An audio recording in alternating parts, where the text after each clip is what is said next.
Hello everybody, how are you going? And welcome to Together Canada and Australia have mastered public transport. Now if you ask me what countries come to mind when you think of mastering public transport, Australia definitely isn't one of the building blocks that comes to mind. I would think either Japan, being Tokyo, and more of those kind of cities. Even the tube comes to mind. And so what is so special about Canada and Australia's public transport that I need some more perspective on? A lot of the videos on my channel talk about public transport in Australia and in Canada. And a lot of the comments on those videos go back and forth between whether Canada or Australia has better public transit. My answer, as usual, would be, it depends. Australia and Canada have very different public transit systems, but in today's video I want to make the case that the intersection of these two public transit worlds is possibly the perfect transit system, at least for a city. And I mean, I think it's kind of interesting to compare Australia and Canada, because despite the fact that we have strengths which are basically the opposite of one another, we're very similar countries with big land masses, with a number of large cities spread throughout, and fairly good urban transit, especially compared to some other English-speaking countries. Ooh, and highways too. Is not something that I would have expected us to be excelling in. You know, when I think of highways and highway systems, I think of the US interstate, just having all their massive highways, 4, 5, 6 lanes, whatever it is, as well as China and their monstrosity network that they've got there, maybe even in the Middle East, and they're like building 8 lanes, 9 lanes aside, whatever it is. Australia is not going to be competing in that regard. I mean, I know that's a major way that people get around, and so it certainly serves the population well, but how good is it truly? And somehow I'm also feeling as though I'm Schrodinger's cat, as I'm not sure if I agree or disagree. I agree that Australia and Canada are going to be fairly similar countries overall, but then he said that we're not, that we have opposites, and so I disagree with that,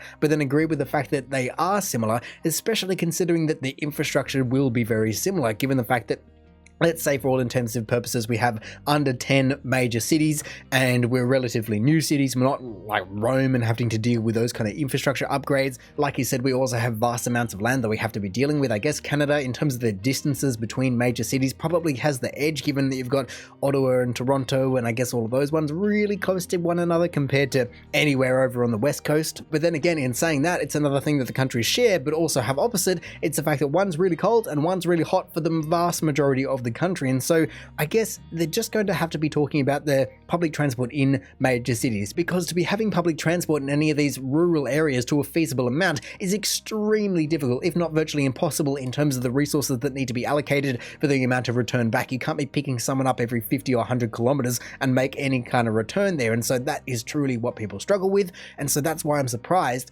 that these big countries can be considered to have mastered the public transport system. So surely it's just about cities. And even then, like I said, it doesn't even cross my mind. Let's start off this video by looking at each country's urban transit strengths. Okay. Canada obviously has a stronger series of metro systems across the country, from Montreal to Vancouver and Toronto. Obviously. All of these systems operate really respectable, high-frequency service and serve fairly dense, walkable areas. Okay. They're also very modern systems. They basically have entirely straight platforms, they often have digital CBTC signaling, and they're also starting to dabble in things like platform screen doors. Wow. We've also struck Metro Gold in a few places with Spanish solution boarding and cross-platform transfers. The Australian solution for dense urban city centre transit tends to be a city centre suburban rail tunnel that provides access to the city centre for suburban trains. Yes. And the country's building quite a few more of these, with the Metro Tunnel in Melbourne set to open in the next few years, as well as Cross River Rail in Brisbane. And the Sydney Metro as well. Sydney and everyone is just expanding to a very, very high degree. I remember hearing once upon a time, maybe like 10 years ago or so, Sydney had, after Dubai, I think it was the second most cranes in the world, or maybe it was Australia as a country had the second most cranes in the world. And of course, cranes don't really help you underground, at least not in the capacity, considering that that was referencing tower cranes, but it does give you a perspective on what is happening in a country or a city on the whole. And so to be hearing that Canada is so far advanced in terms of, or at least he's talking about them being so far in advance, especially considering, what did he say here? Spanish solution boarding and cross Spanish solution boarding. I have no idea what that means. And there's already been a few things that he has mentioned which I've gone, I feel like I don't know particularly enough about all the little niche aspects of this very niche topic that he is talking about to know fully what he is going on about. But realistically, sure, if he's loving it and he thinks it's great, go for it. However, I was very surprised that one of the things he mentioned was a platform being straight, as I have no idea how that can have a bearing on the overall performance of the system. I mean, the only thing that comes to mind is maybe if you have to curve a platform, then you don't have the train as close to the edge or as close to the concrete as possible, so then you have a bigger gap. But realistically, that's clutching at straws, especially when you are going ahead and installing fully doored systems like this. I mean, at least then you know exactly when the train has to be pulling up every single time, and you can stand to the side of that instead of playing the guessing game. But that almost takes the fun out of it. There are plenty of people that just like to guess and try and get it bang on every single time. But meanwhile, like I was saying, again, Tokyo has had not fully doored systems, but a gated system for a very long time in the grand scheme of things. And so for them to go, wow, look how good we are, you're just playing second fiddle. Canada and Australia also both have trams, mostly in one city each. Melbourne and Toronto streetcars' advantages include more dedicated road space and better frequencies, while Melbourne's system is just kind of better overall. It's more extensive, the infrastructure and operations are better, the vehicles are more modern, and it's faster. At the same time, light rail in both countries isn't limited to the single light rail metropolis. Sydney's light rail, in particular the L2 and L3 lines that are fairly new, are really nice, including the pedestrianization of George Street in central Sydney, which is just beautiful, and the really nice vehicles and stops. Jeez, well, I'm glad that he likes it, because there are plenty of people that did not like that entire thing overall, and oh man, it took some time. But hey, I don't know if I've ever really used it. I don't think I've ever caught one through the city, but I know that they're often packed, and I know that they do transport a boatload of people to and from wherever they need to be going. Obviously, it has shut down entire streets where cars used to go, and so there's traffic flow problems, but then realistically, that's the entire point of this, is to try and get people off or out of their cars and into the train line. And I guess a second benefit is the fact that you do have major pedestrian walkways where you can just go all over the place. In retrospect, please do be careful, but it is more pedestrianified compared to just having a traffic jam at all times. One thing that I don't understand is how you differentiate a light rail from a tram line, because realistically, if you're saying that that's a train or that's a tram, I don't know how you really separate the two. One's, I guess, a single carriage. I think Melbourne only has single carriage trams, maybe like 1.5 in terms of size, whereas Sydney's light rail, as we can see, are more like 4. But really, if that's the only difference, I have no idea how you separate the two overall. So for anyone that has ever had to take it, or maybe if someone takes it every day, I would love to know how the Toronto tram system works in terms of how does it fare? Is it good? Is it bad? Is it unreliable? How does it go in the winter? That's what I always wonder with these kind of systems. But how good does it perform? Is it unreliable? Is it reliable? Because that's all you want. That's why so many people hate buses in comparison to trains in Sydney overall, or in Australia, I feel like, because trains at least are a lot more reliable compared to buses. It's just kind of a cut above anything we have in Canada right now. What Canada does have is really interesting city train systems, in particular in Alberta. These are great for providing a metro-like service, but for lower prices and on corridors that have lower demand. A city like Adelaide, for example, would be really well suited to building a metro-type system based on city trains. It's actually really similar in size to Calgary, for example. And as it turns out, the strengths in suburban transit in both Australia and Canada are even more complementary, or the holes are even bigger. Let's try to be glass half full. Australian cities do suburban rail really well, with modern electric multiple unit trains, typically quite extensive networks and good service, internationally standard ETS signaling rolling out in a number of places across the country, and lots of new corridors being built to newly developing areas and major trip generators like, say, airports and sports stadiums. While Australia doesn't have good intercity rail, its suburban rail systems are totally in line with a lot of systems you see in Europe and Asia.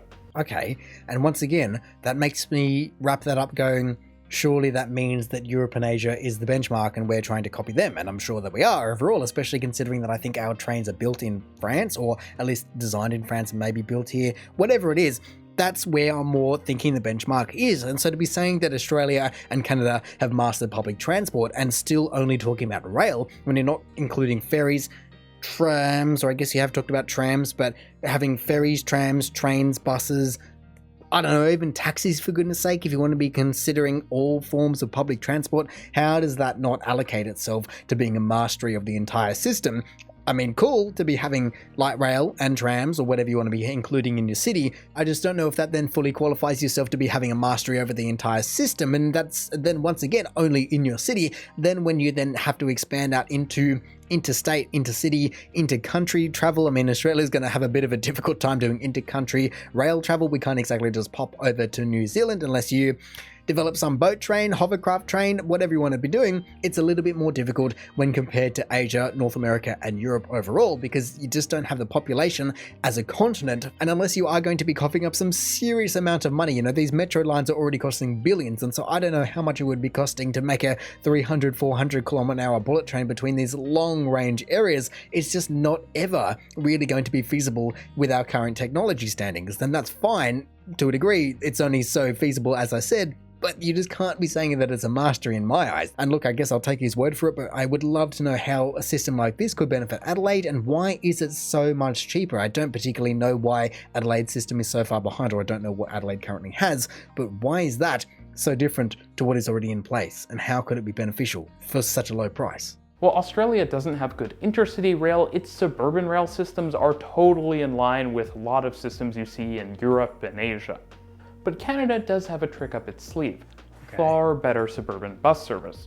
And while buses aren't all that exciting to most people, if you're watching this video, you may well be excited by buses, as I am, the buses are actually really valuable.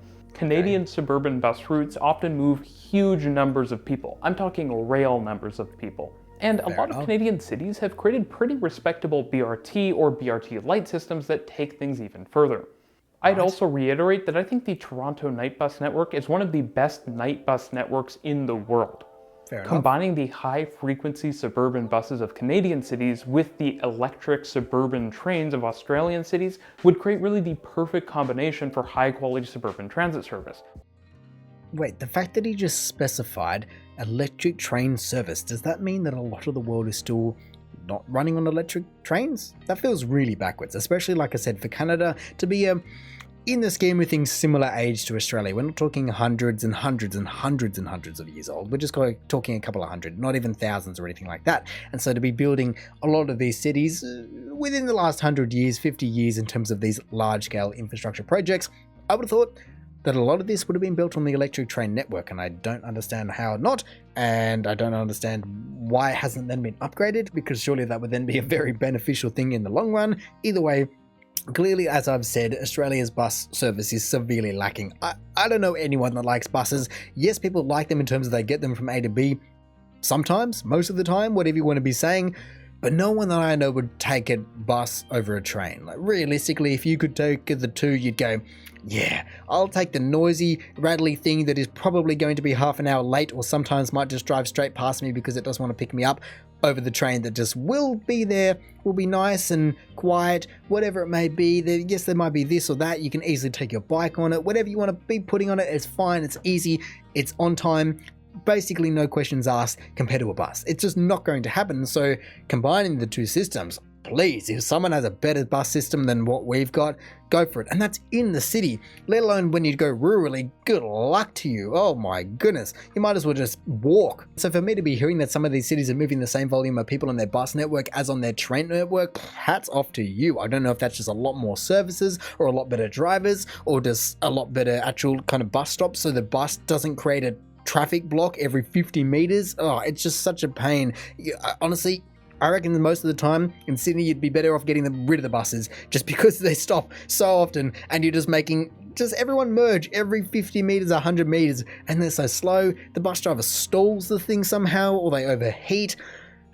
There is a big rant that I could go on there, and I feel like I've already got a little bit off my chest, but please, if anyone has a better bus system than what we've got, just go for it. I don't know if it's something to do with the topography, if the hillier nature, I mean, not that Canada isn't hilly, but compared to some countries and some cities, if they're going to be having a better service, if it's a flat area compared to if it's an open area, compared to if it's a hilly area or a lot of water, or does any of those kind of things come into it? I mean, I do think that Sydney's kind of scarred topography in terms of Sydney Harbour, if you looked at it, and then also the coastline does hem it in a lot compared to just having the lake or nothing around, having just these, like I was surprised, these big circles around the city with ring roads like London and so many US cities, completely different. If Australia could have that, it'd be lovely. And so to be having to deal with so much water around definitely throws a spanner in the works. But then Canada also has its fair share of lakes and rivers and everything like that, and so they're clearly combined dealing with similar things, and that's where I guess they are very, very similar. They just need to combine their notes, so to say. They need to copy each other's homework and keep their own knowledge. You can use the buses for crosstown journeys or for connecting to a train station, and you use the trains to get to the city centre fast. But it would probably be even better if Canada adopted the more liberal Australian approach to buying buses from around the world. Well, Canada's buses are okay, we just don't have stuff that competes with the buses out of European manufacturers, which Australia just buys from. That being said, with Solaris now coming to North America, maybe things will get a bit better over here. But doing transit better also means better land use, and Canada and Australia are both bad at this in the suburbs in particular. That being said, I think Canadian cities are really strong when it comes to things like the character of development. Vancouver, for example, has fantastic suburban transit-oriented development, and Montreal has missing middle housing that isn't actually missing. Australian developments, though, they feel higher quality. There's a higher standard of architecture, of design, of construction, and so if you looked at the same development built in both countries, the Australian one would just be nicer. Hey, there we go. Once again, ticking more boxes. I guess it all comes down to the train system versus the bus system. And yes, Canada has won the bus system, and that's no surprise to anyone that actually knows the system, I would hope. But the train system is pretty darn good. And yes, there has been some upgrades to the train system, you know, a couple of stations, they're rebuilding them or renovating them, but they're just facelifts really. They're not changing anything to do with the actual function and efficiency of the overall station or the overall network as a whole. They are then adding, like you said, the light rail and the metro lines and a couple of other things, but they are completely separate to the train lines, and I feel as though he's been focusing on the train lines more recently. And so then for him to be saying that Canada's bus network could be majorly improved, or at least somewhat improved just by choosing better buses for whatever reason. I mean, yes, I was saying that the buses in Australia do break down, and that's the really old buses. The new buses, I guess, are alright. The old ones, you feel like you're going to be taking off in a rocket ship if you're sitting up the back on top of the engine. But when you see buses like this, I don't know if this is in Australia or I don't know, that looks like an Australian's bus. That might be in Perth, as I definitely do recognise the whole bus and the bendy buses and everything like that compared to what he was showing us before. I don't know if I'll be able to find it. I guess there is a fairly decent example of it, and realistically that looks pretty darn similar to what I've always seen. I mean, it's no high school American bus, yellow bus or anything like that, which never makes any sense. How are you going to be having a school bus that has a big nose on it so no one can see? I mean, that's just asking for trouble. And so if you looked at the same development built in both countries, the Australian one would just be nicer. Okay. Also, to be fair, probably my favorite suburban transit-oriented development is in Australia. Chatswood is just so nice. Chatswood? What's funny is that there's also some common ground. Both Canada and Australia have dabbled in busways a lot. Ottawa started this trend, and then Brisbane learned from Ottawa and built its own series of busways and is upgrading them in probably a more logical way. Okay. Rest in peace, Ottawa busways. Aww. Adelaide even has the Oban, which is weird and possibly wonderful. That is still up for debate. Busways can be a really good solution in the right context, but my opinions on them are mixed. I made a video up here about that. So a combination of the good from Aussie and Canuck transit cities would kind of just be a great transit city.